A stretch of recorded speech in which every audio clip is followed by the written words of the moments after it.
Too often, we look at the Bible as only a religious book. Yeah, that's good. That's true. And we need to look at it as it is the personal law that God has outlined a kingdom, and the relationship of a king and his kingdom is subject as a legal document. Most of the words of the Bible are legal. That's why it's a testament. That's a legal word. Both Old Testament and New Testament. Those are legal words. So that's why it's called the law of God. Yeah. Because it is a legal document. The covenant is a contract. The law is terms of agreement, terms and agreement that's associated with the contract. But the issue is that term old and new. Yeah. A simple word as old and new is causing so much division. So when you hear old, you hear in your mind is outdated, and new supersedes the old. Yeah. So when we look at the different Bible translations, unfortunately, most don't understand the manuscripts that they come from. Yeah. Like the Alexandria manuscript, which most of the newer translations come from. Then you have what is called the Byzantine or the Antioch manuscripts, where so we get the KJV from. So when you don't understand these manuscripts, and when you start understanding the different translations, that thee and that thou made a world of a difference to the text. And perfect example, and I'll wrap this up. When you look at Matthew chapter 17, verse 21, that tells you how to put the point of emphasis on praying and fasting. We're dealing with what strongholds. Well, when you look in the NIV Bible, the New World Translation Bible, and the Message Bible, Edge Bible, the different manuscripts that are being used to translate the particular text,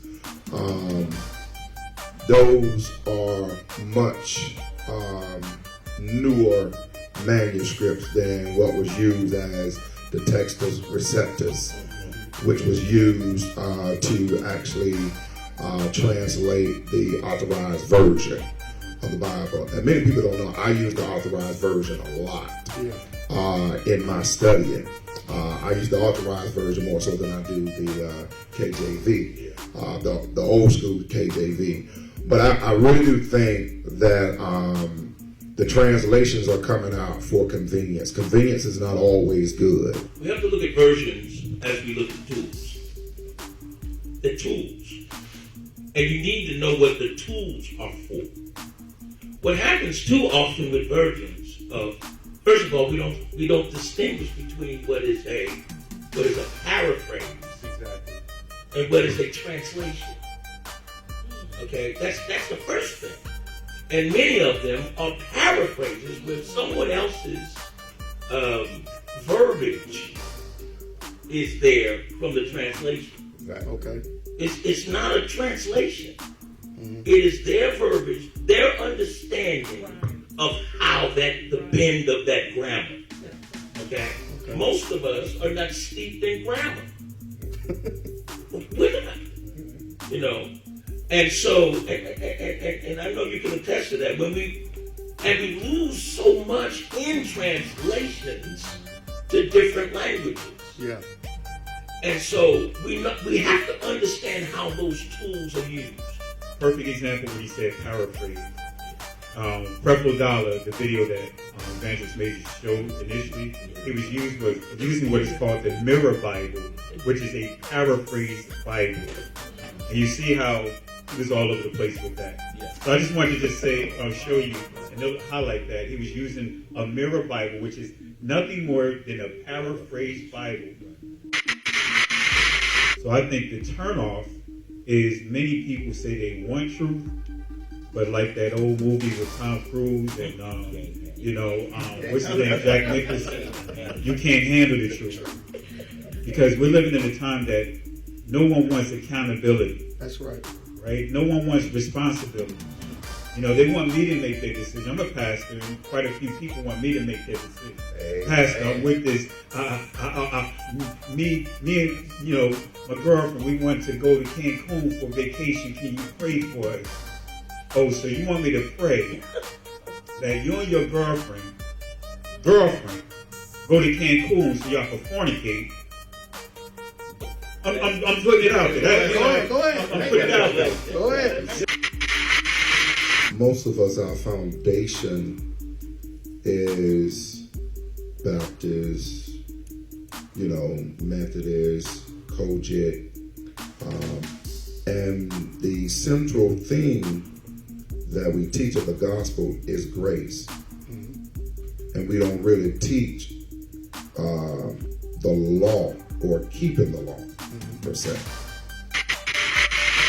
When you give truth, people oftentimes think is you giving your own doctrine. Yeah. When you show them that, hey, show me where Christmas is in the Bible. Show me where Easter is in the Bible. When you talk about keeping the law, it makes you accountable. Okay. And we don't like accountability. We don't like to be accountable. We like to point the finger at somebody else and not say, no, it's me. Man's fallen nature does not want someone to tell him what to do.